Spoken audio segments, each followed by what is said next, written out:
Boker Tov, today's Daf Yomi. His Bava Kamma Daf Chaf Hey, Bava Kamma 25. We're going to start in the bottom of Chaf Daled Amud Beis 24b at the Mishnah, the prayer for Yeshua for all of Am Yisrael during this very difficult time, for Atzalah, for all those who are in captivity, and for Shmira, for protection over all the Chayalim. So it says the Mishnah, we had already learned Shor Mazik Bershus Anizak. And if the ox damages of the mazik, that means the one who owns the ox, if it does damage in the domain of the one who is being damaged, that's the nizak. So Ketzad, how is that the case? So Nagach, Nashach, Rabhatz. But Bershus Aram, if Ruvain's ox gored or pushed or bit or squatted or kicked in the public domain, then he's Mishalim Chatzi Nezik, then he pays half of the damage. But if he does it Bershus Nizak, but if he does it in the domain of the Nizak, if he does it in the domain of the damaged party, Rabbi Tarfon says Nezik Shalim, Rabbi Tarfon says he pays complete damages, but the Chachamim say he pays Chatzi Nezik, he pays half damages. So there's a dispute between Rabbi Tarfon who says you pay full damages in the domain of the Nizak. Chum say you pay half damages. So I'm Rabbi Tarfon. Rabbi Tarfon says, I'll prove it to you from a Bava Kamma. Just like in the public domain where the Torah is kal, it's lenient with respect to tooth and foot, because there you're exempt for the food your animal eats in public or for what it tramples on. But if it would be in the domain of the Nizak, you would be liable, that would be strict. Shalim Nezik Shalim, you pay complete damages. Machom Shehikmir ala Kerem B'Shus Harabim, Shalim Chatzi Nezik, a place where the Torah is strict on the Karen to pay half damages in the public domain for goring.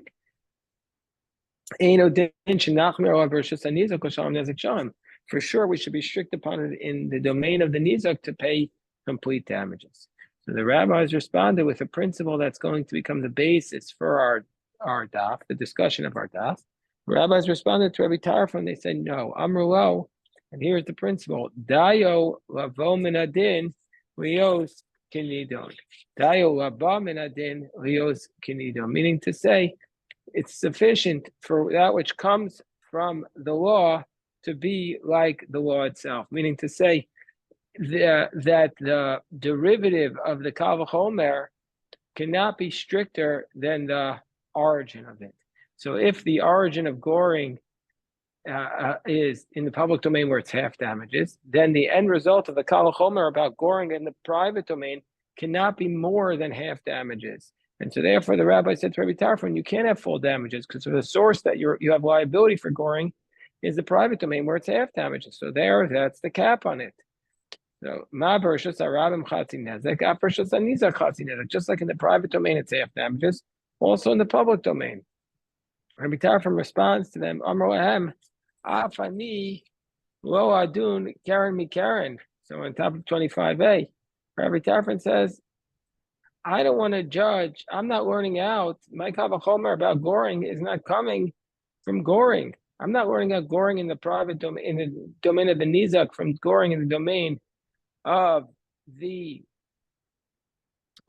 Harabim. Ani adun karami regel. I'm learning out goring from foot. Just like in a place where the Torah is lenient on tooth and foot, i.e., Rishus Harabim, in the public domain. Hichmir b'Karen, the Torah is strict as it relates to Karen in the private domain to say you have full damages. Makom shehichmir ha'ashen v'ha'regel b'Rishus Hanizak, a place where the Torah is strict on tooth and foot in the domain of the Nizak, so you pay full damages. Eino din shenachmir b'Karen. So for sure we should be strict for Karen there as well and say Karen pays full damages. So Amaro, the rabbis responded to this position of Rabbi Tarfon. No, again, you can't learn out more for goring from the source.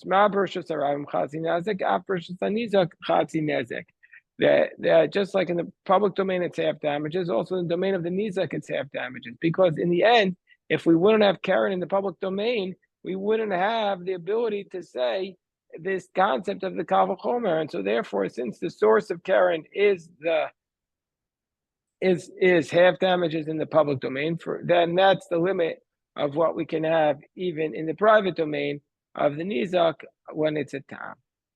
So we see from here, Rabbi Tarfon is not accepting the rabbi's understanding of Dayo, Abraminatin, Leos Kenidon. So the Gemara says, are you saying that Rabbi Tarfon lays Dayo? You're saying Rabbi Tarfon does not accept this principle of Dayo, but Dayo Dioraisa. This principle of Dayo is a biblical concept. Tanya, we learned in a Braisa, Midin Kal V'chomer. We learn out from the law of a Kal V'chomer. Ketzad, Midin Kal V'chomer Ketzad. How do we know that there is this concept of a Kal V'chomer, biblically speaking? How do we know that the concept of a Kal V'chomer is biblical? Because it says, Vayomer Hashem al Moshe, after Aaron and Miriam were saying Lashon Hara about Moshe Rabbeinu, so Hashem gave Miriam tzaras. So Vayomer Hashem al Moshe, and then God said to Moshe, after Moshe prayed to Hashem to heal her, and Hashem healed her, but Hashem said to Moshe, Vavia Yarok Yarok Bifanea, if our father will spit in front of her, Aloti Koim Shivas Yamim, she would have to be quarantined for 7 days out of that embarrassment. Kal V'chomer l'shchina arba asar yom. How much more so for the shchina that she should have to wait 14 days. So we might have thought that she'd have to wait 14 days if she did this Lashon Hara against Hashem. But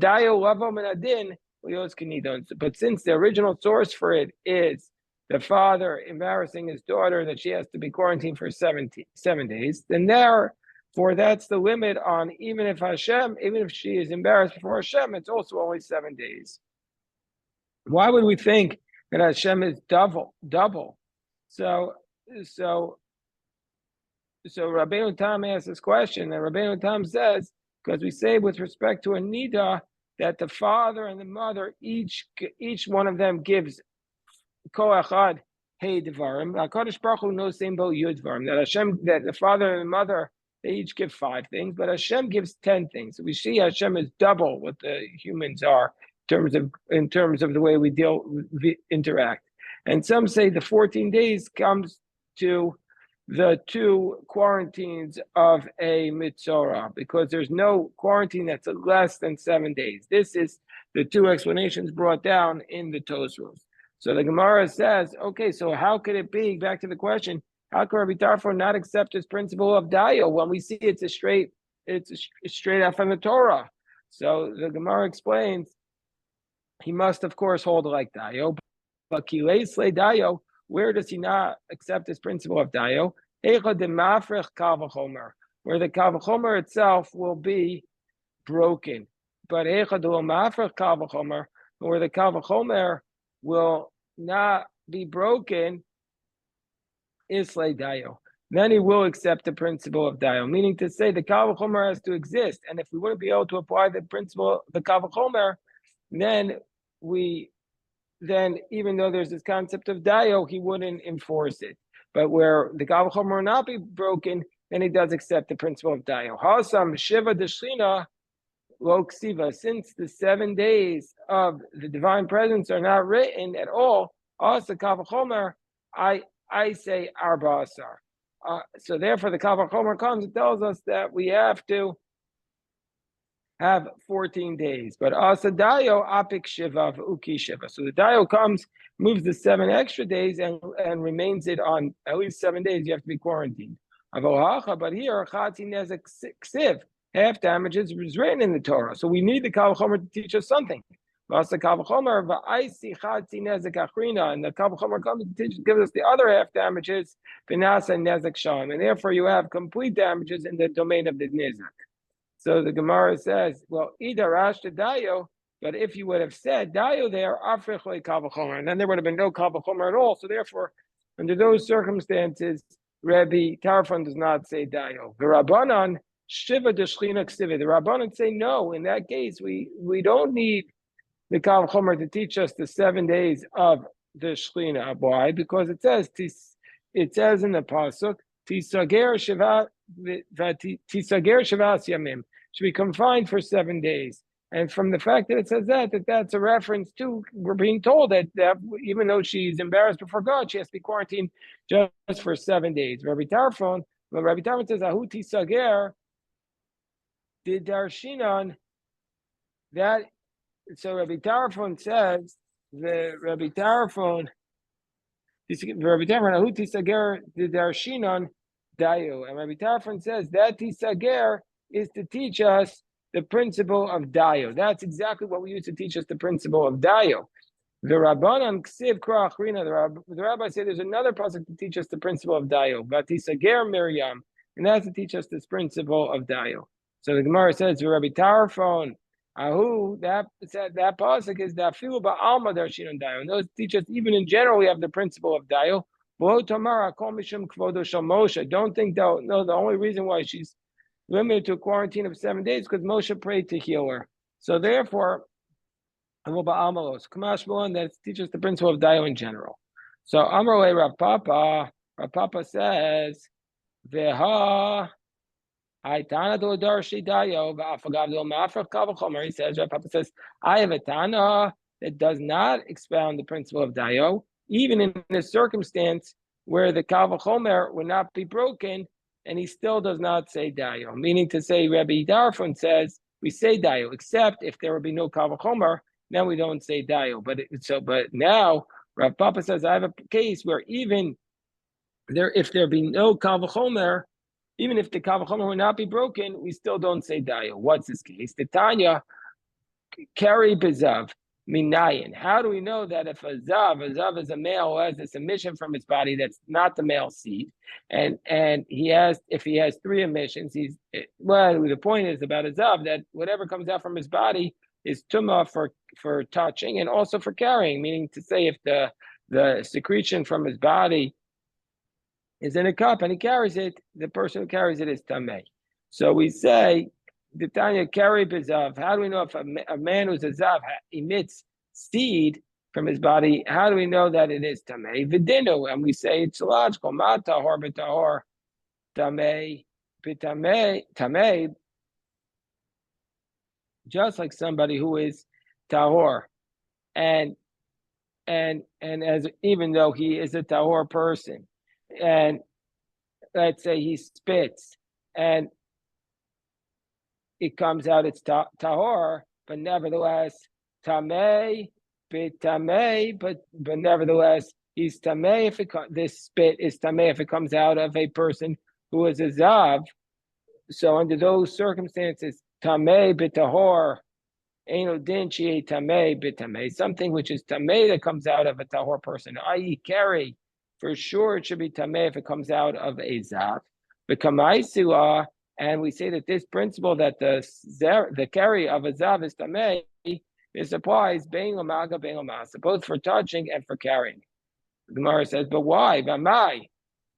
Why is that the case? Why don't we say nema hani kal v'chomer l'maga? Why don't we say that the kal v'chomer to teach us that the carry of a zav is tamei not only works with respect to the touching, if you touch the carry, but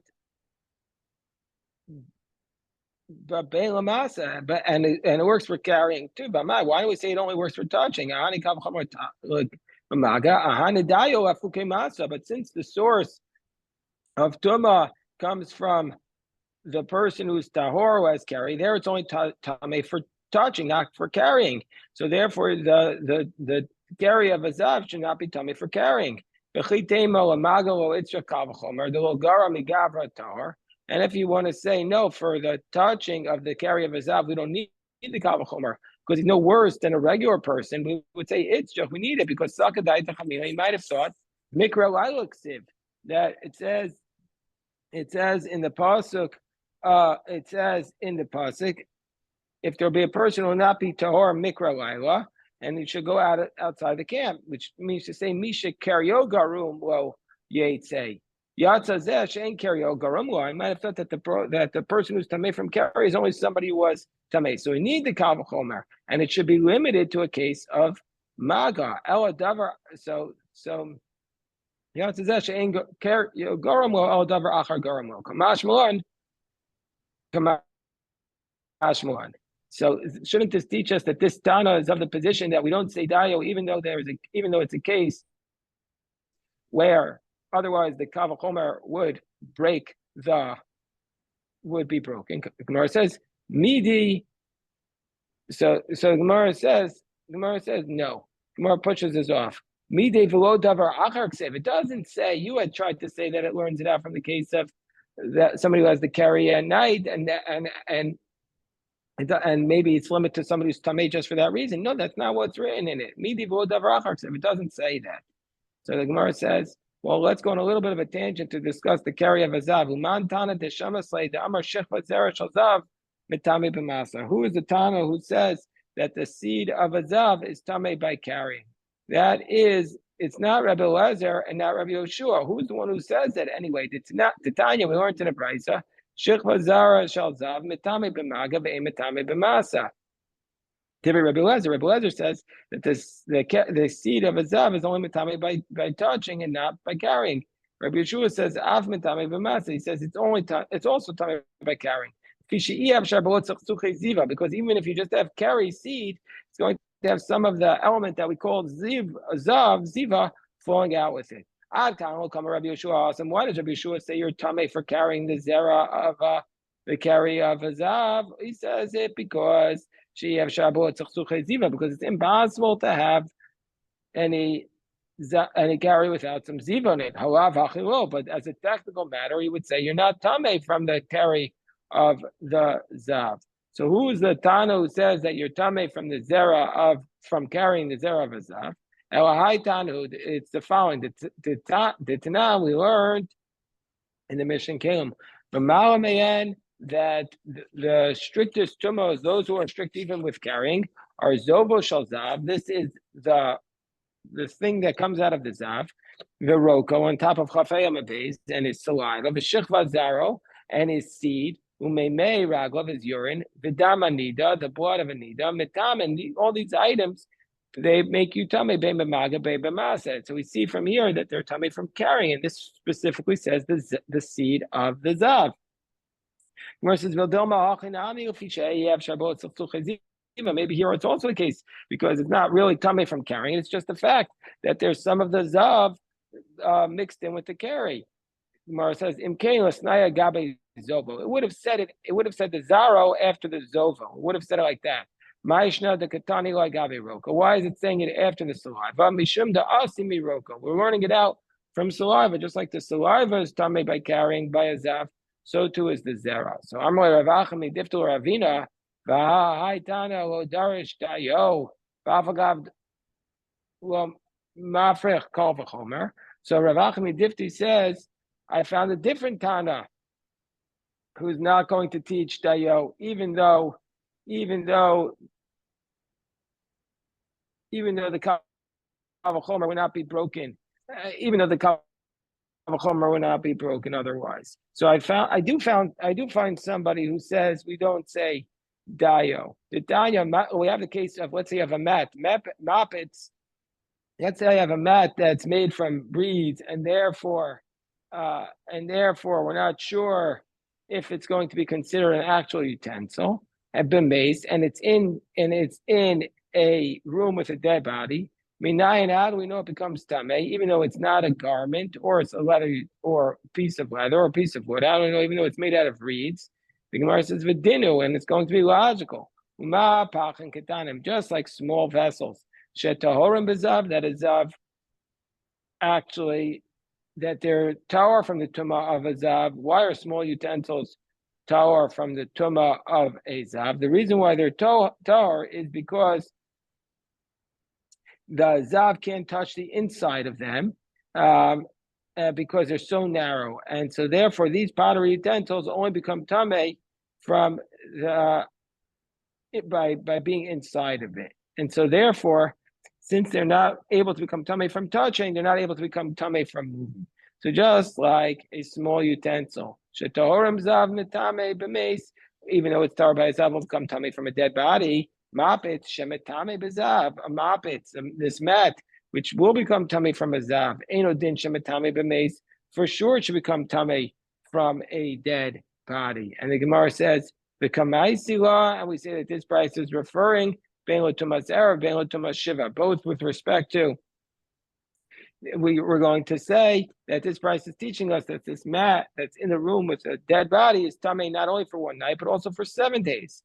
And we ask the question, Amai, why do we say that? Ema ahani kavachomer with tumas erev, ahani dayo afuke tumas shiva. Why don't we say, yeah, okay, there's a kavachomer to teach us that this mapet is tamei for one night from the dead body, but the principle of dayo should say you're only tamei for one night, not for 7 days. So we see from here that there is a source for the idea that says we don't say dayo even in a circumstance where the kal v'chomer would still remain. So Amarle, Kvar Rama Nile Rav Nachumi Bar Zacharia Abaye, Amarle Abaye. No, this question was already brought before Abaye, and Abaye said, Tana mi mapetz b'sheretz ma'isa. The Tana doesn't learn out mapetz from a zav. He doesn't learn how to matis tamei from a zav. He learns it out from a sheretz. And Alchi Kamar, mapetz b'sheretz minai. And how do we know that if a dead rodent touches this mat, it becomes tamei v'dinu, and it's logical. Ma'pachan ketanim shetorim b'zav.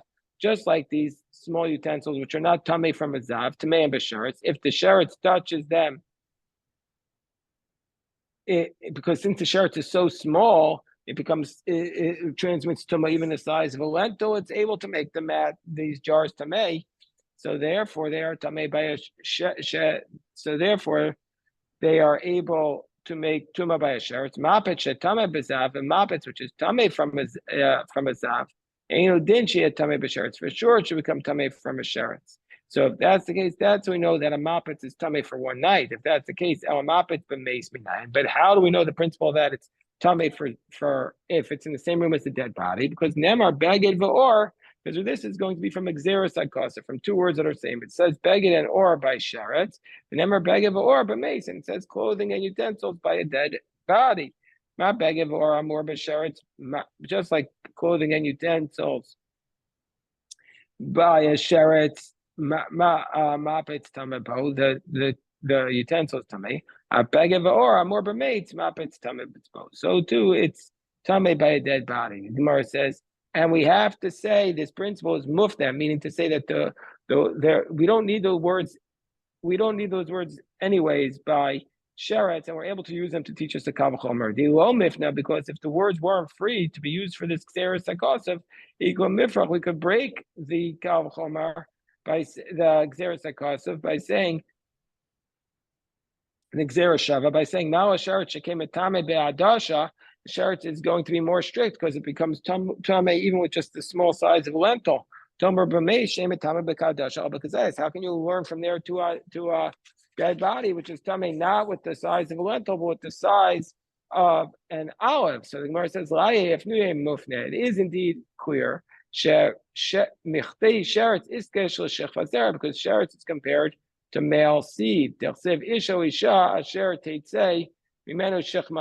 says a man or a woman that will have a shechva zera, oh isha sher yiga b'kol sheretz, and it says after that any person who will touch with any sheretz. V'ksiv bei b'shechva zera v'chol beged v'chol or asher yeh alav shechva zera. So beged or the kasser rachmana b'sheretz lamui. So we see that you could have learned this out from comparing it sheretz to shechva zera. So and from by comparing it to shechva zera, there you would have learned the tumah itself. So why does it say beged or by sheretz? To say to make xera shava to the tumah of a dead body. So it says the Gemara v'akati mufna mitzad echad. But some are of the opinion that you needed to be clear not just on one side but on two sides. That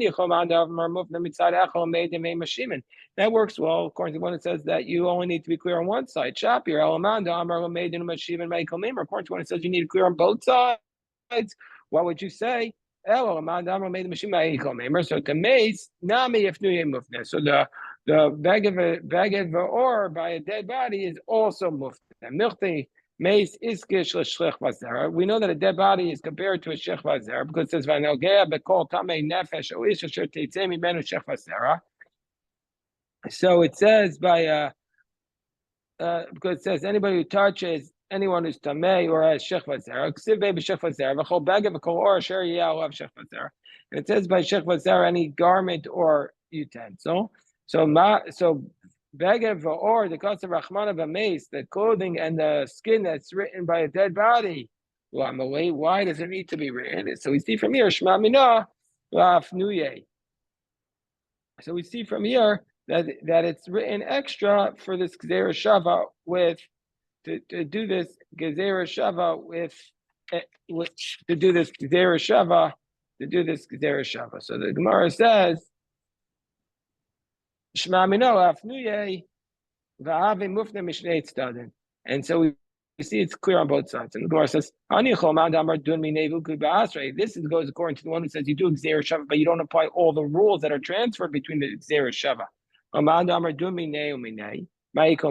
to the one who says everything needs to be combined, you need to learn all the laws.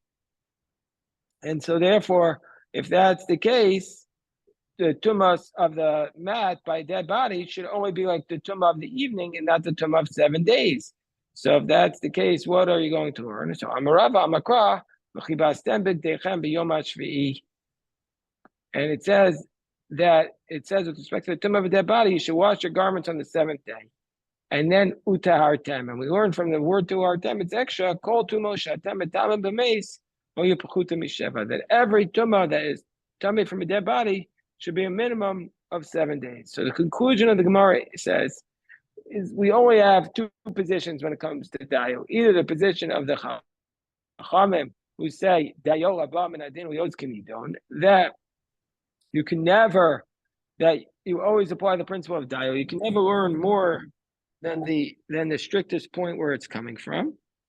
Or you have the position of Rabbi Tarfon who says, yes, we generally speaking apply the principle of dayo. But in a circumstance where if you don't apply dayo, the Kal V'chomer won't teach us anything, then we don't apply the principle of dayo, and because we need to work out the Kal V'chomer. So we don't have any Tana who says that we don't apply the principle of dayo at all. Okay, we'll stop here and stop the recording here. God willing, we'll review this at 8 a.m.